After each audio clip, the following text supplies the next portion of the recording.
Your day and welcome. You're tuned into the action. This is the Reservoir Sporting Club podcast, where locals talk sport, stories, and legends in the making. All right, ladies and gentlemen, welcome to your weekly Reservoir Sporting Club podcast. And as usual, I get the good man on the Friday, Steve Kristevsky. Welcome to your weekly podcast. No, thanks again, Daz. Greatly appreciated, mate, and enjoy having a chat to you once a week. We're becoming friends. I like this as a result of this. And the good news is we can be more friendly this week. We can talk about a victory that you had on the weekend. So let's jump straight into your trip up to King Lake on the weekend. 16-17, 1-13 to King Lake, 8-14, 62. Solid 51-point win. A lot of positives to come out of this game as you just keep clicking through the season here and staying competitive. Yeah, definitely. We played quite well last week. We set the game up early, kicking into a really strong breeze. We kicked 4 goals to 1 in that first quarter, and that, taking an 18-point advantage at quarter time when, it was probably about a 4 or 5 goal breeze down the other end. So we sort of got the game on our terms pretty early in that contest. Yeah, and I can see from having a look at all the way through, you led the whole day, so you were 18 points up at quarter time. By the time the second quarter come up, you're around about 35 points up, broke away to 50 points and really maintained that. They were competitive through the last quarter, putting on 3 goals for themselves. Getting these victories are really important because we spoke about it the other day on the footy show. I can't recall a Division 3 outside of maybe Ivanhoe and Lorimer being as tight. So third, fourth and fifth is really open to anyone. Aaron Edwards, 7 goals on the weekend. Yeah, it was. It is a very tight competition. And as I said to the boys during the week, it's never, regardless of the way King Lake are going, it's never easy to win up there. So we went with, the mindset of it's going to be a real competitive game. We've got to get the game on our terms as quick as possible, which we were able to do. We moved the ball quite well. So I was pleased we got up there and had a really, really solid win. And as he said, the more wins you can have early, the better it is going to be, because it just puts pressure on the teams that are coming up against you too. So, yes. Yeah, we're definitely pleased with the result last week. And even going to King Lake, it's never a foregone conclusion. Even if you're first and last on the ladder, they put up a really good fight up there all the way to the end, don't they? Yeah, that's right. They do. And as I said just before, that it is always hard to win up there. So, we went within the mindset of that it is going to be a competitive game and we've got to come to play in order to get the result. Let's go through some individual results here. Levi Greenwood, best on ground, noted online as, was he best on? Because if I'm Aaron Edwards, I'm shitty. I'm not getting the votes here, mate. 7 goals.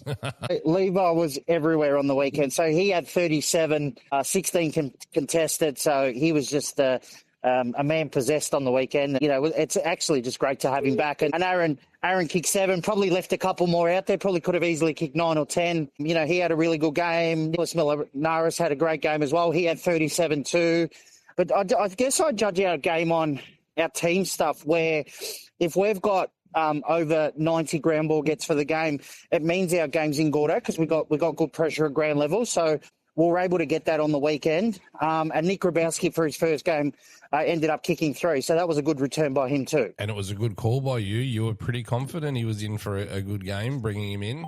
Oh, he is. And, the proof's in the pudding with Nick. He's a Premier Division small forward where he's made numerous team of the years. And, we said to him the week before, look, probably need a game in the twos, and then we'll play you the following week against King Lake. So he's only going to get better. And if he's producing 3 goals in his first game, in 3-4 weeks' time, that probably becomes a 5-6 goal game for him. Yep, sky's the limit for him. And another promising thing, and it's not a bad thing, is James Tadd wasn't listed in your best, which means even if he's not 100% on song, and I'm not saying he wasn't, you've got so many other people able to pick up that slack for him. It's not a one-trick pony. I thought I'd share it this week with Taddy. So Taddy was, again, really solid, and I thought, maybe, we don't have to put him in the best this week. But he played a really good game. And that's right. And I've said from day one, if we get an even contribution right across the board, that means we're playing well. And on the weekend, we could have put 10 players in the best players. So that's the pleasing thing, that we had a really solid game. Everyone had a really solid game. So overall for the boys, what changed or what did you learn from the game before against Ivanhoe? When you restructure as a coach for that week and you go in and you speak to the boys, what's done's done, but what do you learn from that you can take into the game the next week? Look, I'm not trying to disrespecting either side, but I think Ivanhoe are going to get those results more often than not. Of course. So what we can't do, or it can knock you around a little bit, losing by 100 points. So what I just said to the boys is, look, let's reset. There was some really good. I showed some really good clips from the Ivanhoe game about our ball movement and the way we, defended the ground at times. So it was just a matter of resetting and just saying, okay. Like, Ivanhoe are clearly the best side. Now, let's focus on the next week, where we can't change that result, but what we can do is change what's ahead of us and who we're playing that following week. So that was the mindset. The mindset was just to go up to Kinglake, get the points, and reset the guys for the week. And look, you're sitting fourth on the ladder, and it's only percentage keeping you away from third, and that's all you can really focus on is where are we at, where are we heading? Because you're right. I think they've won every game by over 100 points. I think they've got an average winning margin of 131 points at the moment overnight. So it's a little bit irrelevant in that sense, because that's happening to everyone. It wasn't. They were within 2 points of everyone else. So you're as even as anyone. Lorimer sit at top of the ladder, having had the one extra game. Ivanhoe second, Mernda third, and you're out on percentage by 0.5, I think it is, from third, but it's a long season. Epping snuck back into the 5, and the reason I'm going down this path is we had Brent McCaffrey on the show the other night, and he was saying to us, like, maybe I'll take another week off against Ivanhoe this week. It's it's that big of a gap at the moment, but they honestly believe they can challenge for the 5, and Old Eltham are doing the same. Watsonia, while sitting 7th, seem to be better than 7th. Heidelberg West are going pretty well as well. So, I mean, it's such a tight competition. 8 points goes third all the way down to 8th, only with Kilmore on 4 and Kinglake and Laylaw yet to get on the board. It's going to get a lot tighter as the season really starts to unfold here. What challenges do you see ahead? Because I think you've got excellent depth, and I think that's going to reward you well throughout this year. We do, and that's what we've built our list on is gaining the depth this year, where we probably struggled a bit with that last year. We didn't have as many players who were probably capable of playing senior footy. So we've gone to work with that over pre-season with Nick and I and recruited guys that will help our depth. So I guess the challenge is so after the break, we play all the teams vying for those spots from, say 2nd to 9th. Yep, you do. Or 10th. So it's for us and I've said this the whole year, for us is just whoever's in front of us, that's who we focus on for that week. So that's been the message to the playing group. We can't look too far ahead in the fixture and say, if we're at, after 9 rounds or 10 rounds, if we're 6-4 or 5-5, we're not looking at that. All we're looking at is 1 week at a time. Our next challenge is Lorimer, who we really played well against last year. So hopefully, we can push them all the way, because they're playing some good footy at the moment as well. Yeah, so that's the message to the playing group. So we're not, yes, we want to play finals, but this next block of games is going to be so crucial and will set up our season. I agree. I mean, and post them. So obviously you have the bye this week, and then you've got, as you say, Lorimer the following week. Then you've got Old Eltham, and I know. It's funny this year because I think you're spot on. You can't look too far ahead, because otherwise it's that tight of a competition. You don't have that luxury of saying, well, this is an easy game, or let's plan to get to here, because it is that tight. And whoever misses out, I believe, this year of the 5, maybe it's 6, 7, 8, maybe even all the way down to 9, it could be percentage that separates all of them in Division 3 this year. Yeah, it could. And that's why the percentage is so crucial as well. So when you get an opportunity I guess put aside away, you've got to do that. So yeah, it's going to be tight right across the competition. And what you can't do too, Daz, is if you do lose a game along the way, you can't dwell on it too much. You've just got to move forward and go, okay, well next week we've got an opportunity to redeem ourselves. Hopefully getting the 4 points the following week. And that when we lost to Watsonia a couple of weeks ago, that was the message. Was like, okay, we've got to front up the following week. Like that's past us. We can't change the result. Let's front up the following week against Ivano. Obviously, we didn't get the result, and then again on the weekend when we fronted up against Kinglake, and we were able to get the result. So that's what as I said, that's what the message has been to the playing group. It's just like, yep, focus on that week, win, lose or draw, and then we obviously move on to the following game. When was the last time after round 5 your first and seconds both sat in the 5? Oh, I couldn't tell you. Yeah, so I can't go that far back. Yeah, that's right, and it's a testament to everyone at the club that's putting the hard work. Like I don't know what other presidents do, but Nick is the hardest working president I've ever worked with in my time in footy. So, he's always asking, how do we get better? What do we need to do? Do we need this? Do we need that? Like he's just an amazing operator. So it's for these. I'm hoping we can have some success at the end of the year by playing finals, but it's for these people that have gone through the tough times and now are seeing some sort of results and that's from the playing group. Mm. That is what you want to give them. And the women's, unfortunately, went down in a very, very tight one last week. Was it last week? Yes, last week. So they went down by 4 points to Kilmore up at Kilmore, which is always another one of those tough treks. But it's been a really positive start to the season for the women's as well, who they're flying as well other than this. But they also sit in the 5 in 4th position. It seems like a very different club. And that's a testament to, you say, Nick, what he's come in and done, to yourself, to the other coaches, to all the volunteers that make it happen. You're really on the right path. Yeah, well, we are, and it's the whole club. Like we don't separate the girls from the boys, or when we have Thursday night dinners, we all sit together. So we all train on the same night as well.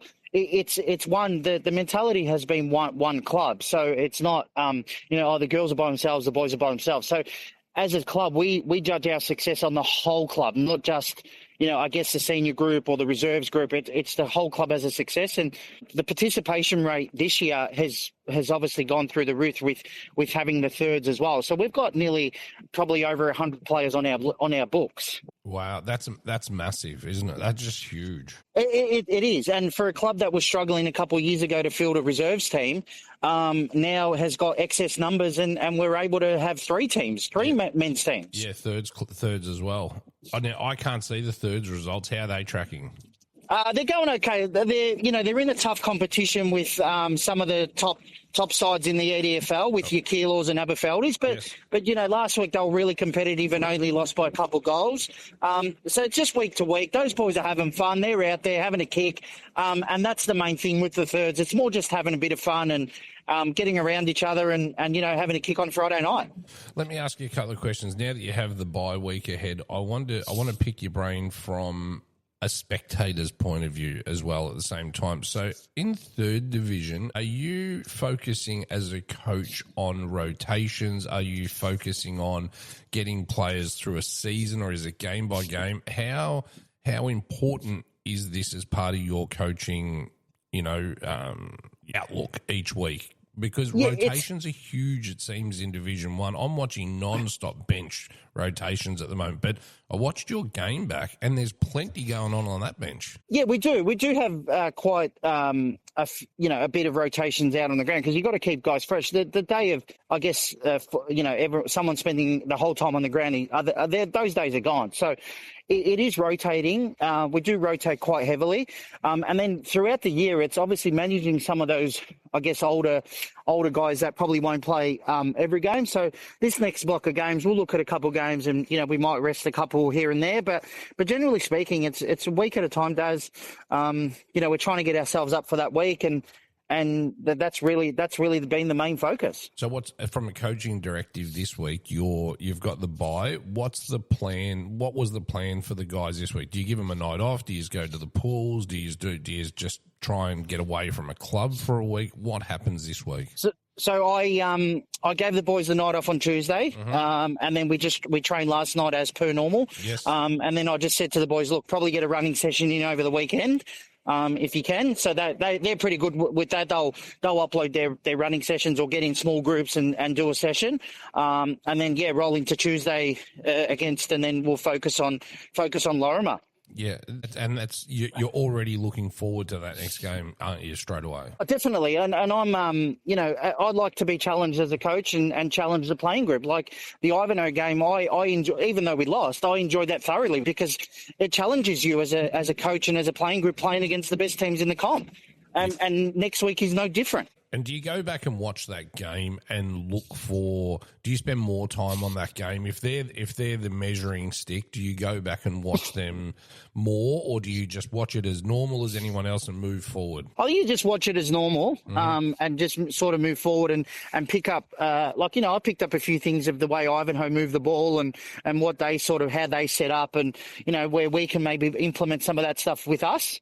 So and then it's just focusing on the next opposition, and Lorimer will obviously provide different challenges in terms of the way they move the ball. So I've already started my opposition analysis on them, and then I'll look at the game tomorrow, and then go from there and revise my notes and put them all together by Tuesday. And so from you though, for your week off, I know what you're doing with the boys. Is it an easier week for you? I'm just trying to look from a spectator's point of view. Is the coach just take his foot off the pedal a bit this week and let yourself recharge, spend a little bit more time with the family, or it's still full steam ahead? Full steam ahead, Das. I don't, mate. I don't stop. So, Monday, Tuesday, like last week or this week, sorry, was reviewing the game, cutting up some vision for the boys to have a look at, and then just starting on who we've got to play. So, look, I don't know. I'm just a footy nut, and I love it, and I don't know any other way. Last question for you. Do you go and watch another game this week? Yeah, I'll go and watch Lorimer tomorrow firsthand. So, you can pick up, I guess, better vision from when you actually watch them in eyesight rather than on the video. So I'll go and have a look at them tomorrow. But it's now just putting the final pieces together with that.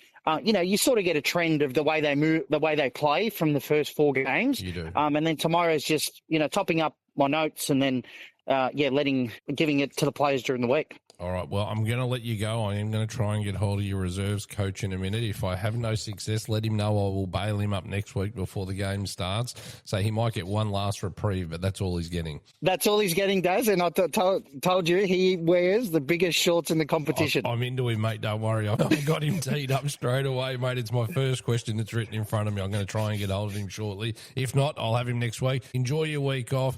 You don't really have a week off, but enjoy not having to coach for 1 week and getting to watch it. We'll definitely be speaking this time next week as you build up for the big game against Lorimer, which I think will be match of the round in Div 3 as well. Perfect. Thank you so much, Des. Good on you, mate. Have a great night. No, sir. Bye-bye. Bye. As we know, none of this happens without these amazing sponsors, so I want to take this opportunity to quickly play them, but don't go too far. This episode is proudly brought to you by Gravina Developments, specialising in residential and small-scale commercial projects, from multi-unit developments and townhouses to office buildings and factory construction. Whatever your project, Gravina Developments can help. Find them at gravina.com.au. Also brought to you by Nelson Alexander Reservoir. Real estate, their property experts are ready to help. Contact an agent today. They stand for the highest levels of professional conduct within the real estate industry. Experience the difference.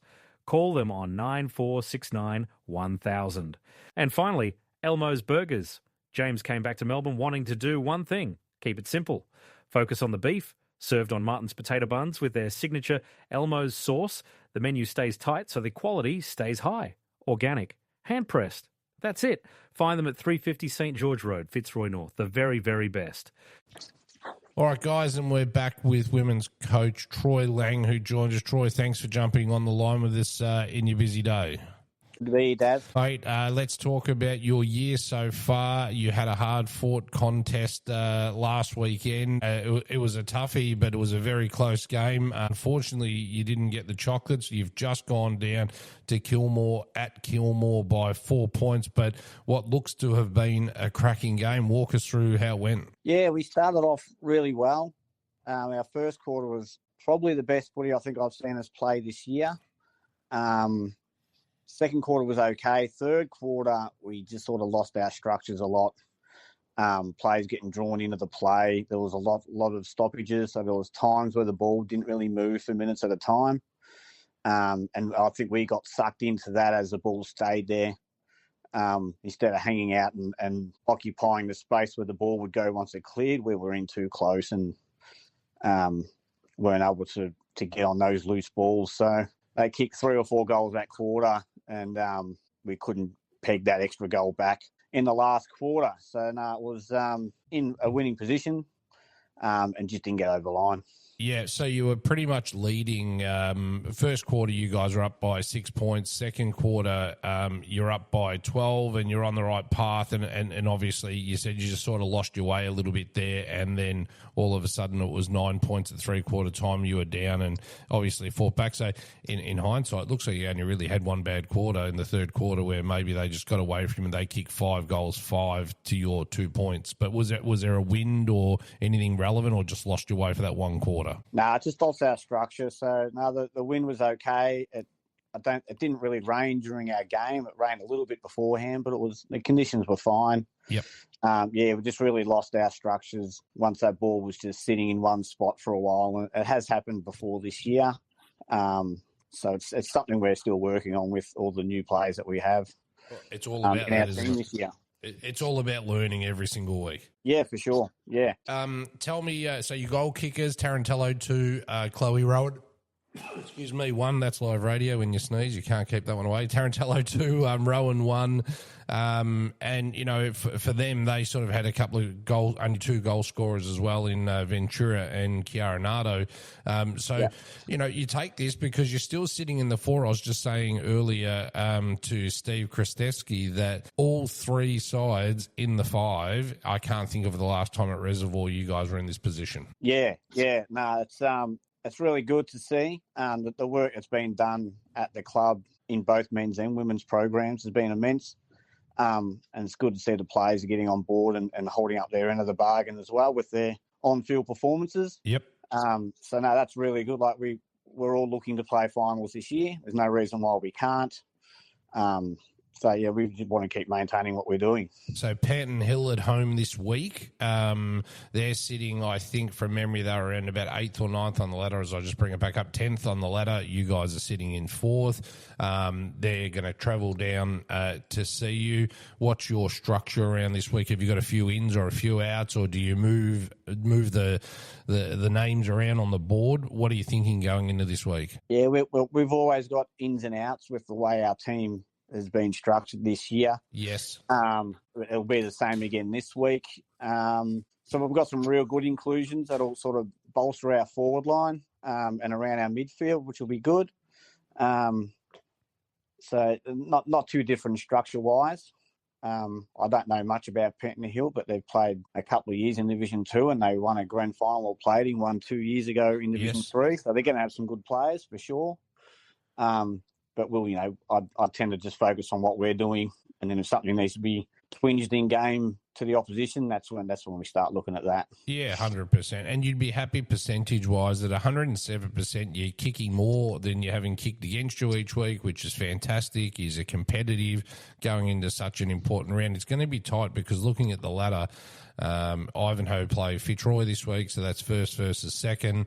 Yourselves playing Panton Hill, so this will, let's make an assumption you get the win just for the sake of the podcast, and you get that. Well, you'll be on equal points, top with one of those sides. So, if Ivanhoe win, you'll be in second position. So, look, it's a good, solid competition in the Division 2 women's comp. So, any extra surprises up your sleeve for this week? Any big names coming back in? Or we're going to keep it under wraps? Look, we've got some VFL players available this week because they've got the week off. Yes. Because their round 1 starts next week. So we lose a few from last week and we gain a few this week. So it's really 1 for 1 on that side of things. We've got some local girls who come down with injury. We haven't had any rotations this year, so we're starting to get some injuries from just a lot of loading through the girls. Of course. So we've got 4 or 5 of them who are out this week with injuries. So it's actually a good week that we do have some VFLs to come in, or we'd be short of players. So, right. It's that tight, isn't it? It can be that tight. Yeah. So yeah, I mean that's women's football. So so yeah, we've got good ins, and we've still got a team that's good enough to win, and that's what we'll be trying to do. No, 100%. Well, we wish you all the very best for the weekend ahead, mate, and we look forward to having a chat with you within a fortnight about your next big upcoming game as well, because you've got a couple of big games on the way, don't you? Yeah. All right, well, fantastic. Thanks heaps for joining us, Troy, and we'll speak to you within the next fortnight. Good luck on the weekend. No worries. Thank you. All right, buddy. Bye-bye. Bye. Your day and welcome. You're tuned into the action. This is the Reservoir Sporting Club podcast, where locals talk sport, stories, and legends in the making.